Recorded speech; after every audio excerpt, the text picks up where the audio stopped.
Cassiel Rousseau, welcome to 7:30. Thank you for having me. Tell me, what was going through your mind as you stepped onto the platform for that final dive? Yeah, so usually I almost never get nervous during my comps, and that final dive was completely different to any of the other final dives that I've done.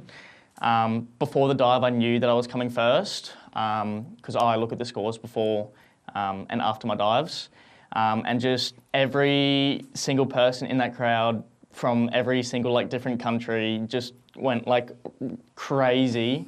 And it was just so bloody loud to just see that and hear that and feel that before my dive, and I didn't feel nervous. I was just excited for the potential of me being able to come first. But with all that noise happening, wasn't there a chance it could put you off or disturb your very careful preparation? Good question. I feel like if I hadn't looked at the scores beforehand and didn't know that I was coming first and then heard that just big roar from the crowd before the dive, it could have put me off. But I feel like I was prepared for that because I knew I was coming first before it. So it didn't really put me off. It just made me it just gave me a lot of energy. And do you actually remember what's going through your head during the dive? Yeah, I kind of just remember just going through the final process of thinking of what to do and what I see during the dive.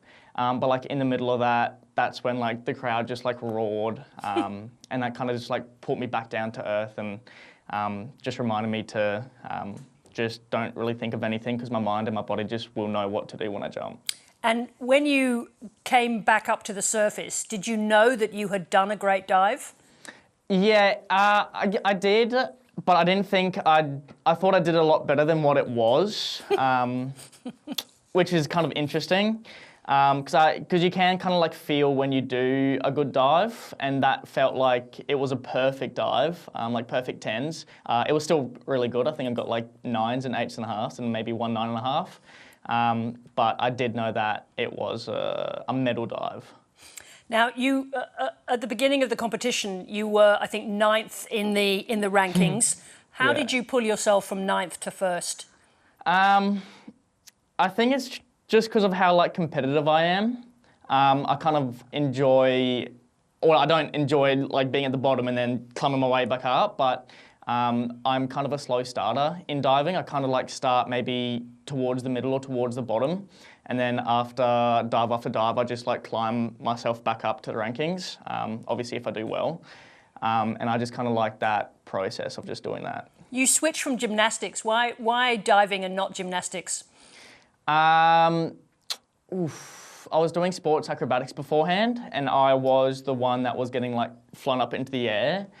And I kind of just got too heavy to be thrown in the air and do the stuff that I was doing before. And I didn't really want to be a thrower. So then my sister was actually trialling for diving. I never thought that I'd become a diver because I'm actually I have a fear of heights. So just the thought of actually doing diving just didn't occur to me at all. But ever since I jumped off a 1 metre board and then a 3 metre board, it just kind of became normal to me. And now I just really enjoy it. That's crazy that you were actually afraid of the big heights. Yeah.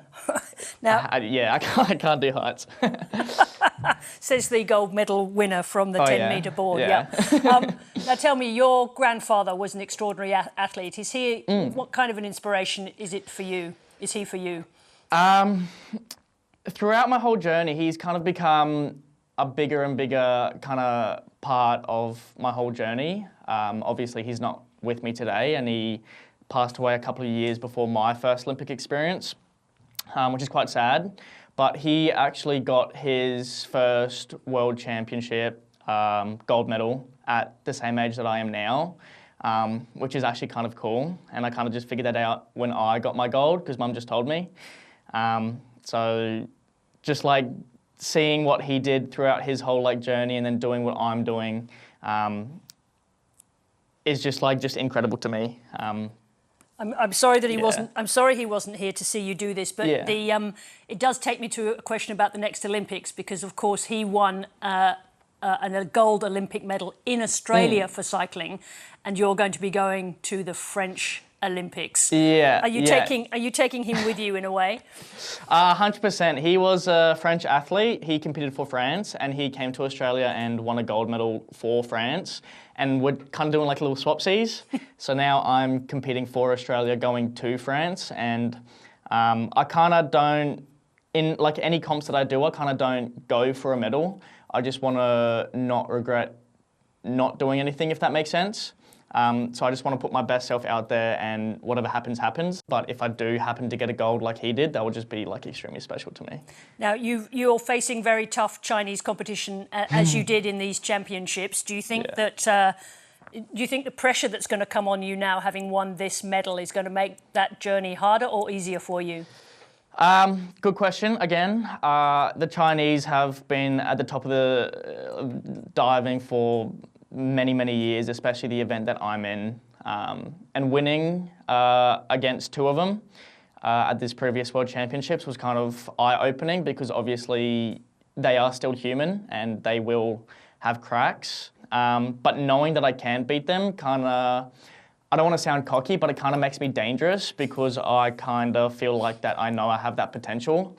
And I feel like I won't get as like put down by the fact that I can't beat them, if that makes sense. Well, we certainly know that you can beat them, and we wish you the very best of luck in the rest of your preparation. But most of all tonight, congratulations. Thank you very much. Appreciate it.